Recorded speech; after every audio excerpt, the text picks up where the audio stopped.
Hello friends, welcome to BMH learning. इस video में हम बात करेंगे ट्रांसफेरिन सैचुरेशन टेस्ट के बारे में। ट्रांसफेरिन सैचुरेशन टेस्ट बताता है कि खून में कितना आयरन ट्रांसफेरिन से बाउंड है। ट्रांसफेरिन सैचुरेशन है क्या? ट्रांसफेरिन सैचुरेशन से हमें बॉडी के आयरन स्टेटस के बारे में पता चलता है। आसान लफ्ज़ों में हम कह सकते हैं कि जब सीरम आयरन को मौजूद ट्रांसफेरिन की टोटल आयरन बाइंडिंग कैपेसिटी से डिवाइड किया जाता है तो जो वैल्यू मिलती है उसे ट्रांसफेरिन सैचुरेशन कहा जाता है। अब ये ट्रांसफेरिन दरअसल क्या है? लीवर एक खास किस्म का ग्लाइकोप्रोटीन्स प्रोड्यूस करता है जिसे ट्रांसफेरिन का नाम दिया जाता है। इन प्रोटीन्स का मेन फंक्शन आयरन के मेटाबॉलिज्म और आयरन को खून के रास्ते से पूरी बॉडी के सारे टिश्यूज में ट्रांसपोर्ट करना है। तो basically transferrin main blood protein है जो आयरन से बाइंड करता है और पूरी बॉडी में ट्रांसपोर्ट करता है। ट्रांसफेरिन सैचुरेशन का इस्तेमाल आयरन सैचुरेटेड ट्रांसफेरिन की परसेंटेज को चेक करने के लिए किया जाता है। आमतौर पर एक तंदुरुस्त आदमी में ट्रांसफेरिन प्रोटीन का 1/3 हिस्सा आयरन से सैचुरेट रहता है। ट्रांसफेरिन सैचुरेशन की परसेंटेज बॉडी के आयरन स्टेटस के हिसाब से कम ज़्यादा होती रहती है। ये टेस्ट हमारी मदद कैसे करता है, या फिर हम कह सकते हैं कि ये टेस्ट क्यों ऑर्डर किया जाता है।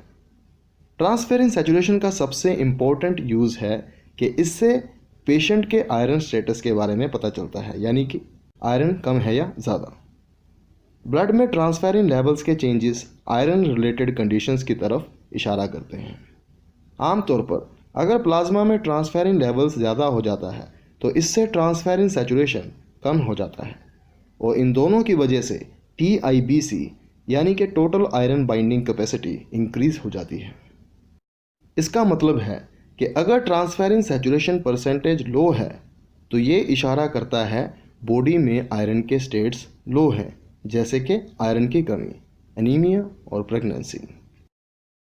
दूसरी तरफ अगर प्लाज्मा में ट्रांसफेरिन लेवल्स कम हो जाते हैं तो इससे ट्रांसफेरिन सैचुरेशन ज़्यादा हो जाता है और हमें TIBC की वैल्यू कम मिलती है। तो इसका मतलब हुआ कि अगर ट्रांसफेरिन सैचुरेशन परसेंटेज इंक्रीज होती है तो ये इंडिकेट करता है बॉडी में आयरन के स्टेट्स हाई हैं, जैसे कि आयरन ओवरलोड। आपको इस बात की क्लियर अंडरस्टैंडिंग होनी ज़रूरी है कि ट्रांसफेरिन सैचुरेशन और TIBC में रिलेशन और क्या डिफरेंसेस हैं।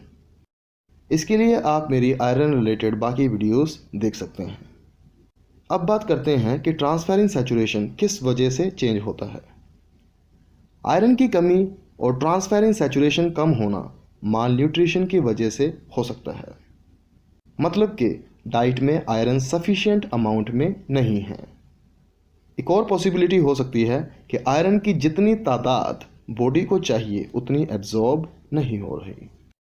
दोनों केसेस आयरन की कमी की तरफ लेकर जाते हैं। आयरन ओवरलोड और हाई ट्रांसफेरिन सैचुरेशन ज़्यादातर एक इनहेरिटेड कंडीशन हीमोक्रोमेटोसिस या क्रोनिक डिजीज़ से होती है।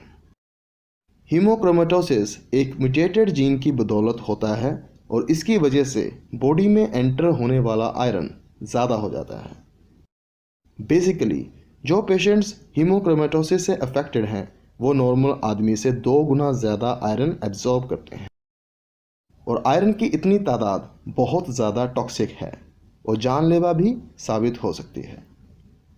रेफरेंस रेंजेस 20% से कम ट्रांसफेरिन सैचुरेशंस बताता है आयरन डेफिशिएंसी, और जब ट्रांसफेरिन सैचुरेशंस 50% से ज़्यादा होते हैं तो इशारा करता है आयरन ओवरलोड।